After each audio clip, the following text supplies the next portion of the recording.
Olá pessoal, então chegamos aqui na 19ª aula, um assunto extremamente importante para qualquer empresa, que é falar de pessoas. Vamos falar da equipe de segurança patrimonial. Essa equipe, ela é um dos elementos de segurança mais importantes.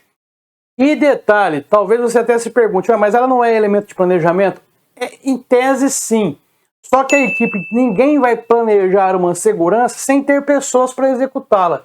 Então eu inseri esse assunto como elemento de segurança para que possamos explorar diversos aspectos diferentes que têm referentes à equipe. Então na nossa aula 19, nós trataremos dos seguintes assuntos. Veja aí, o enquadramento de uma equipe. Onde que essa equipe se encaixa no contexto da estrutura de segurança corporativa ou patrimonial da empresa. Depois, aspectos gerais sobre a seleção desse pessoal, sobre a equipe, né? Você vai ter uma equipe contratada de uma empresa terceira, você vai contratar funcionários para que sejam orgânicos da sua empresa e atuem com segurança. E, finalmente, algumas coisas concernentes ao vigilante. Então, veja, equipe de segurança patrimonial, ela é uma condição sine qua non, ou seja, sem a qual não existe a segurança dentro da empresa.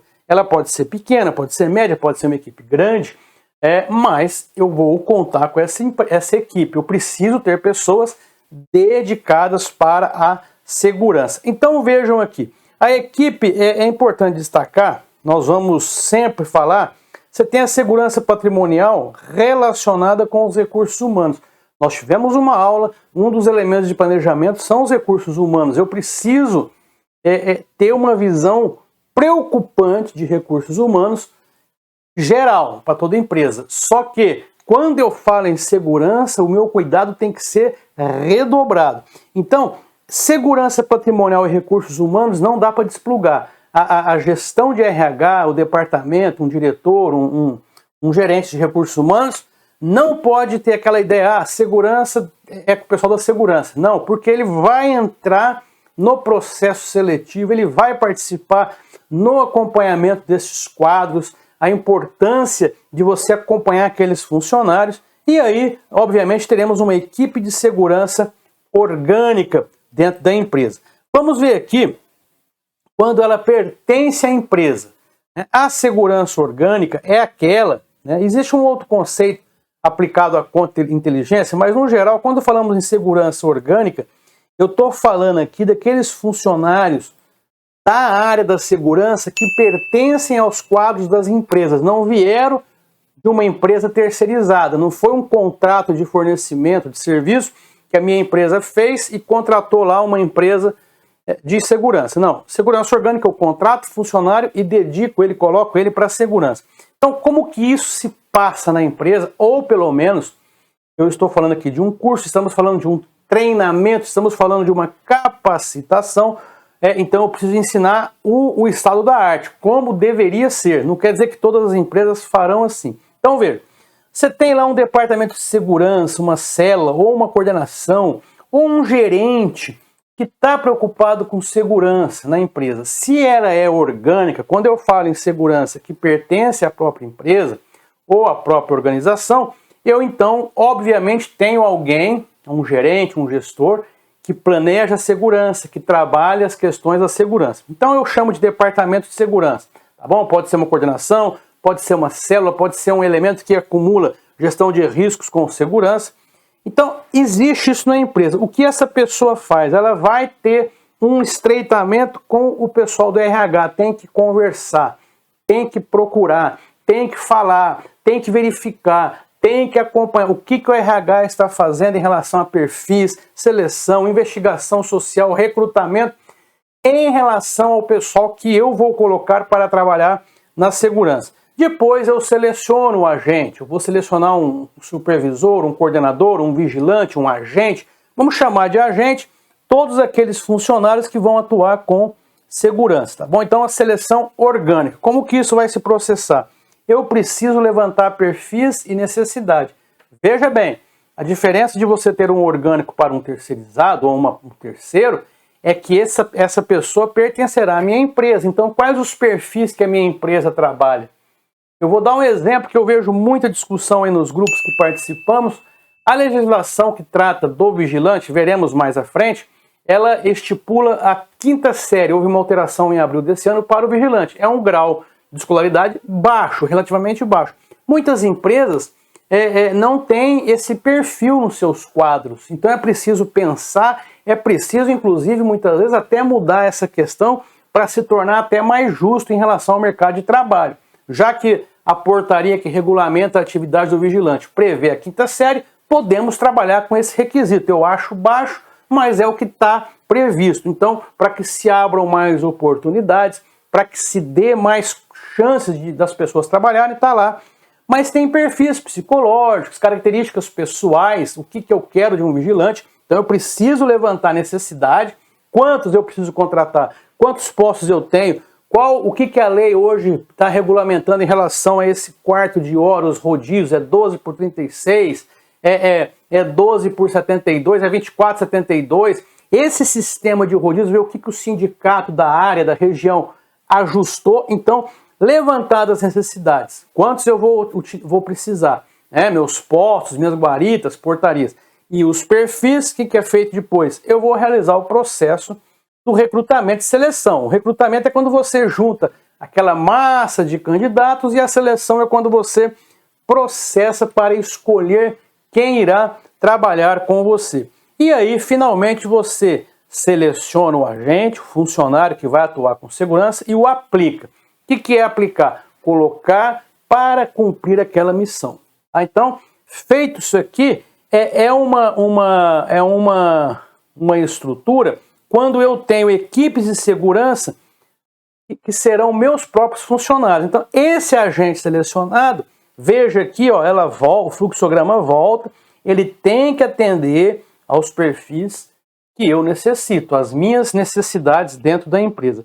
Muito bem, agora, novamente, ó, segurança patrimonial, a temática, né, ela é transversal, ela passa em todos os setores da empresa, e recursos humanos, eu preciso, ou eu tenho como diretriz da empresa, terceirizados. Né? Eu sempre digo, é importante que, se você, na sua empresa, terceiriza a segurança, em especial a patrimonial, eu faço um contrato de fornecedor e eles que resolvam. Não.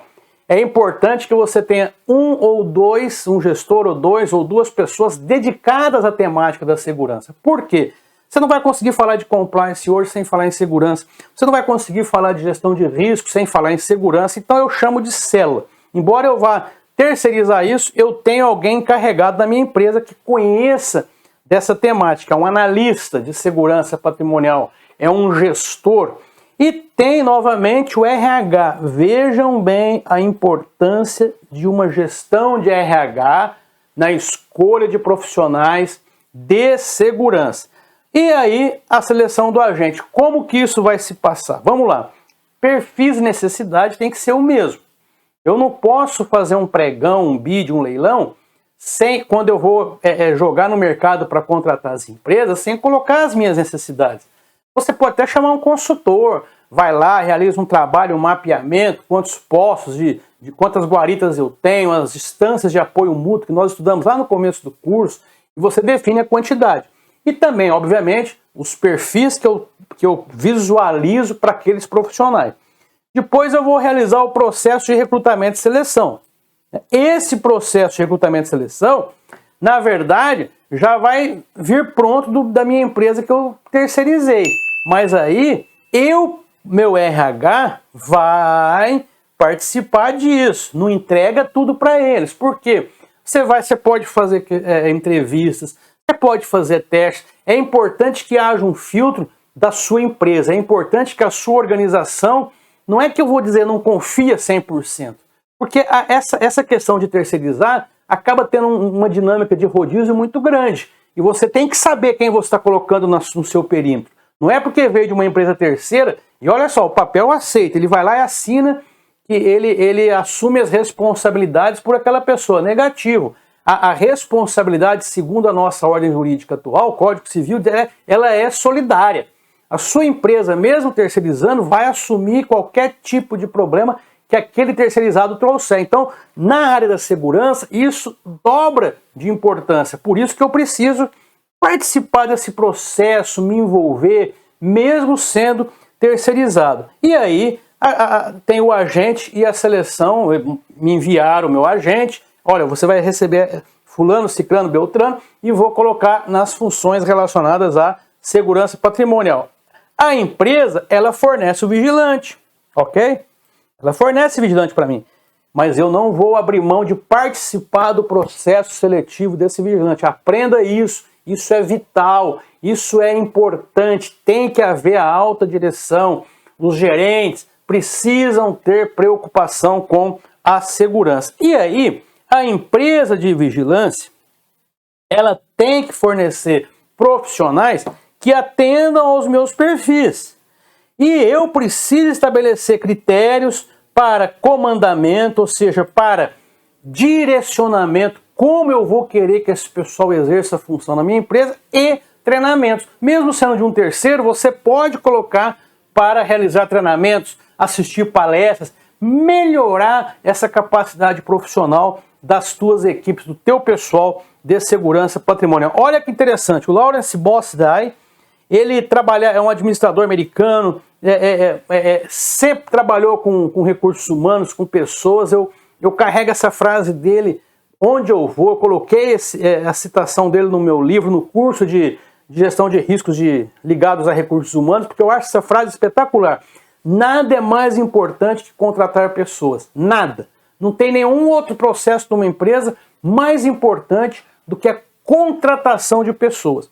Por que ele falava isso? No final de tudo, no final das contas, quando tudo estiver ali indo mal na empresa, você vai contar e vai apostar nas pessoas e não na estratégia, não nos processos, até porque tudo isso quem vai desincumbir, quem vai realizar são pessoas. Então, contrate uma equipe de segurança padrão. Não tenha medo de participar, de ter uma proatividade para contratar a sua equipe de segurança. Vamos ver aqui alguns dados, então, sobre as equipes de segurança. Primeiro, quando eu contrato esse tipo de profissional, eu preciso entender que ele é um profissional que fiscaliza os demais profissionais da empresa. E ele sabe disso. O vigilante, quando ele barra um acesso, ele está representando a alta direção da empresa, barrando aquele acesso. Então, olha só, lembrem sempre daquela frase do Abraham Lincoln, foi presidente americano, que quando você quiser conhecer uma pessoa, dê-lhe poder. Muitas vezes é importante, nós temos visto aí na mídia diversos problemas com vigilantes que acabam que se acham semideuses na hora de exercer o seu poderio, porque ele tem esse poder. O vigilante, quando ele manda não pode passar, ele de fato tem o poder de bloquear aquele acesso. Então é importante pessoas maduras, pessoas que entendam isso, que barrar o acesso é por questões de segurança. Ele não está ali para se impor, para mostrar que manda, ele está ali para cumprir objetivos de segurança. Outra coisa, são profissionais, alguns casos não usam arma, mas na grande parte deles que usam uma arma. Por exemplo, dependendo do tipo de posto, do tipo de empresa, quem trabalha com escolta, por exemplo, quem trabalha com carros fortes, usam armas. Então, olha só o perfil psicológico, o perfil físico de rigidez que eu preciso ter com esse funcionário. São profissionais que usam uniforme. A partir do momento que eu coloco uniforme, é igual o militar que coloca uma farda. Ele representa a instituição, ele representa a sua empresa. As pessoas não olham para o nome dele que está lá no bolso. Elas olham para a marca da empresa que está impregnada, que está grudada no seu uniforme.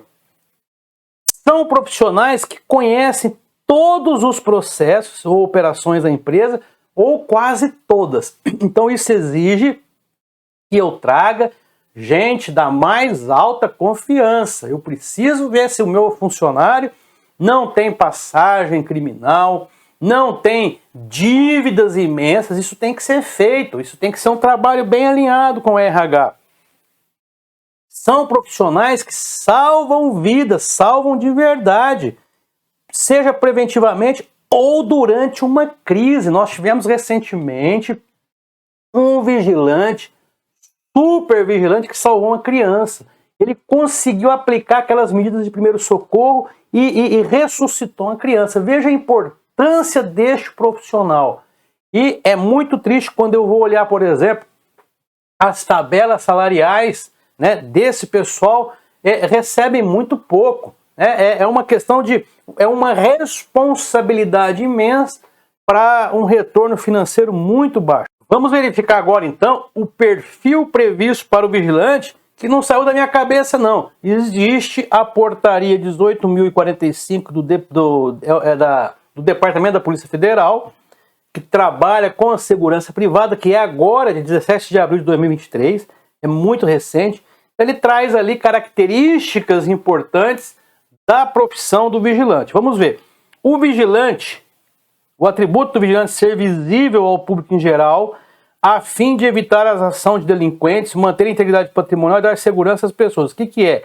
É o seu atributo de prevenção e ostensividade. O que significa isso? Não é um trabalho sigiloso. O trabalho do vigilante é visual. Eu entro num banco, eu vejo o vigilante. Eu entro numa empresa, eu vejo o vigilante na sua posição ali na portaria. Então, preventivo ostensivo. Veja bem, então, cadê o RH? Eu preciso de alguém que tenha perfil, que saiba se posicionar, que tenha postura, que saiba lidar com pessoas. Proatividade, o perfil do vigilante. A ação de antever e de se antecipar a eventos danosos com o fim de evitá-lo ou minimizar os seus efeitos. E, principalmente, visar a adoção de providências para auxiliar os agentes de segurança pública.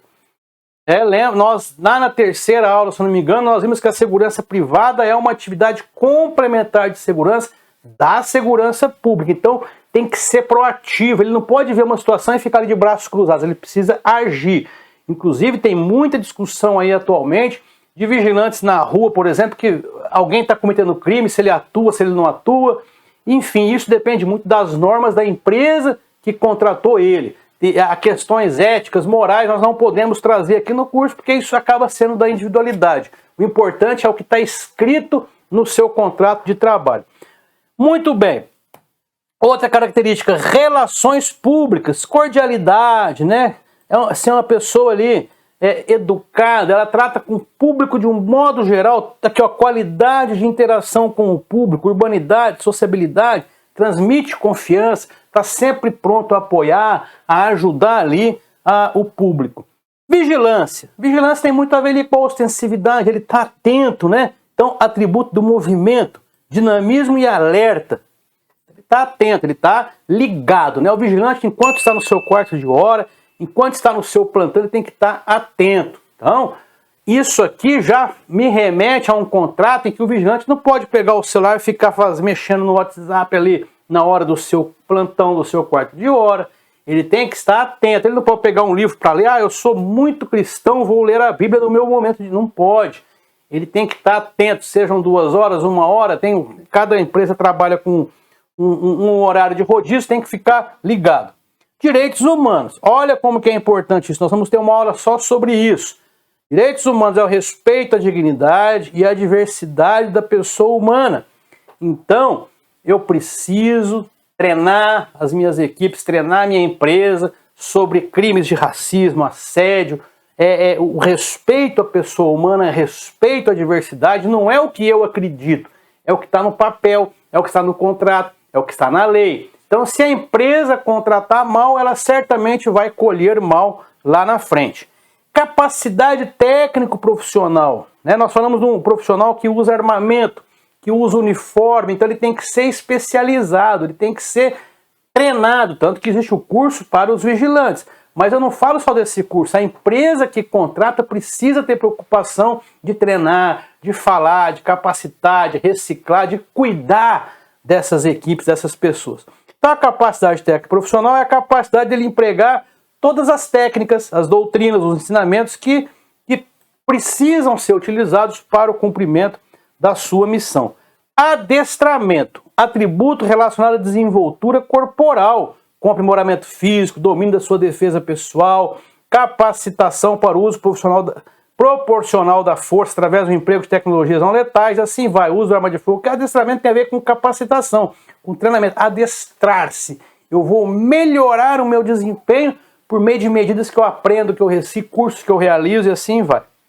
Rigidez física e mental tem a ver com a saúde, isso aqui é o exame médico que vai, através de um laudo, vai expedir ali a condição física, mental do meu profissional. O perfil psicológico, né? Veja que esse aqui abrange todos os demais, né? Eu preciso ter alguém atento a direitos humanos, alguém que seja proativo. Então, o perfil psicológico ele vai dominar todos os demais perfis. E a escolaridade é a 5ª série. Aí eu acho uma grande incoerência na portaria, eu falo muito isso com os amigos, que ele tem uma exigência muito baixa da escolaridade, não que as pessoas que tenham a 5ª série não vão poder desenvolver as demais capacidades, mas ele pede alguém de 5ª série, depois ele pede alguém que seja adestrado, que tenha elevada capacidade profissional, alguém que tenha internalizado no seu comportamento essa questão dos direitos humanos. Então veja, é muito difícil uma pessoa que fez a 5ª série provavelmente teve dificuldade para prosseguir nos seus estudos ao longo do ano, e a gente sabe que grande parte dos vigilantes tem um grau de escolaridade mais elevado. Então essa é uma questão importante que cabe a reflexão, cabe a análise, porque eu não posso exigir uma escolaridade tão baixa e depois nos outros atributos colocar, como a gente fala no quartel, né, o sarrafo lá em cima. Então são coisas que eu vejo uma certa incongruência nessa aqui no perfil elaborado pela Polícia Federal. Vamos lá aqui. Agora o pessoal, isso aqui é geral, seja ele orgânico, seja ele terceiro, uma terceira parte, esse pessoal que trabalha com a segurança na minha empresa. Corporativa. Eu vou colocar corporativa porque a patrimonial ela acaba atravessando e entrando em outros setores. O tamanho e a complexidade da equipe de segurança vão depender diretamente do porte da empresa. É uma empresa muito grande, uma empresa que tem filiais, uma empresa que ocupa um terreno, uma área extremamente grande, uma indústria, por exemplo, uma clínica, já muda, tá um escritório que está localizado num condomínio. Então, vamos ver aqui, de um modo geral, quem dentro da organização vai se preocupar com segurança. Primeiro, e eu coloco aqui, o presidente ou diretor-geral. Eu já vi isso em trabalhos de consultoria, a alta gestão não quer nem saber de segurança, isso é um pecado capital. Isso é um erro muito grande. O presidente da empresa, o CEO, a alta gestão é o primeiro nível ali de se preocupar, para se preocupar com segurança. Então, o responsável direto pelo comando da empresa.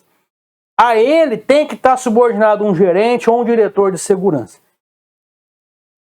Reitero, hein? A alta gestão, ou um diretor, um presidente, ou a alta diretoria devem ser os maiores interessados na estrutura de segurança de uma empresa. Você imagina uma empresa que sofre um ataque como esses que parecem terrorista em banco, explodindo, pondo fogo, igual já aconteceu. A empresa, para se recuperar de uma crise dessa, pode levar anos. Aí o cara, não, mas a segurança, às vezes, não tem esse risco. Não, o risco ele é muito patente. A nossa sociedade hoje está muito deteriorada. A segurança pública, infelizmente, atravessa um momento muito difícil. Então, o nível mais alto da empresa tem que ser o primeiro nível quando eu falar em segurança. Depois eu vou ter o nível gerencial, ou a direção executiva. Eu vou ter o nível que de fato vai abraçar essa matéria, essa temática, com o encargo ali no caderno de encargos da empresa, com o encargo da segurança. Então é um diretor, ou um gerente, ou um coordenador, aqui vai depender do tipo da empresa, do nível, é o responsável absoluto por toda a área de segurança na empresa. Reporta-se à presidência ou um diretor-geral, um CEO, por exemplo. É um grande erro, tá aqui, ó, guarde isso, é um grande erro deixar a segurança sem acesso funcional às pessoas que decidem na empresa. Quem decide na empresa precisa entender os processos da segurança. Por isso que eu falo que esse meu curso, ele serve para um CEO, para um diretor talvez de treinamentos da empresa, ou um diretor de facilities. Por que isso? Porque ele precisa conhecer sobre segurança. Ele não quer dizer que ele vai pegar na arma e vai lá ocupar a guarita para, eu tenho que dar o exemplo. Não é isso. Ele tem que conhecer a temática para saber se o emprego da minha empresa terceirizada ou dos meus orgânicos está sendo feito de acordo com a doutrina, se está sendo realizado adequadamente. O supervisor é aquele que passa vendo os turnos, controlando os meus vigilantes, os meus agentes, né? E isso é feito 24 horas. O supervisor tem os rodízios naturais, é aquele que fica na base, né? Eu sugiro sempre aos meus clientes que tem uma basezinha, um alojamento, um vestiário para a equipe de segurança. O supervisor pode ocupar ali, pode ter uma sala, ele passa. Em algumas empresas o supervisor fica externo, ele vem da empresa com a sua viatura, porque ele passa em diversas outras empresas. Então isso aí são questões que têm que ser ajustadas, mas o supervisor é aquele que passa verificando o trabalho do vigilante no seu posto. O vigilante trabalha nos mais variados ambientes, recepção, garagens, corredores, instalações da empresa, pode ser armado ou não. Aí vai depender de contrato, vai depender do tipo de ativo que está sendo protegido. Pessoal de apoio. Pessoal de apoio é todo mundo que vai trabalhar. Tem empresas que tem inclusive pessoal de apoio em sobreaviso, né? Hidráulico, bombeiro hidráulico, elemento do eletricista, a brigada de incêndio, porque isso trabalha, tudo esse conjunto aí trabalha, tá aqui, ó, técnicos, engenheiros capazes de agir em situações de crise. Esse pessoal todo trabalha em apoio, no final das contas, à segurança patrimonial da empresa. E emergência, aqueles que eu já citei, que sobreaviso, socorristas, bombeiros, profissionais, muitas vezes é importante ter lá, como já foi mencionado, aquela lista com a portaria ou com o pessoal que fica nos horários sem expediente, dos contatos externos, defesa civil, bombeiros, porque muitas vezes um foco de incêndio, o meu pessoal interno não consegue debelar, não consegue resolver, então eu tenho que trazer alguém para atuar. Então, pessoal de emergência pode ser interno ou externo, também atuarão em prol da segurança corporativa. Pessoal, então, nós aqui encerramos a aula 19, equipe de segurança. Eu espero que você tenha entendido a importância de ter uma atenção redobrada para quem vai trabalhar com segurança, focar realmente sua atenção nisso. E na aula 20, vamos entrar num outro elemento de segurança. Muitas empresas não têm essa preocupação, mas eu digo que é vital, é indispensável para o sucesso, que são os treinamentos não vou nem dizer para a equipe de segurança, mas os treinamentos de segurança, porque eu acredito que treinamento tem que ser para toda a empresa. Tá bom? Aqui a gente encerra então a aula 19, vejo vocês aí na aula 20, até mais!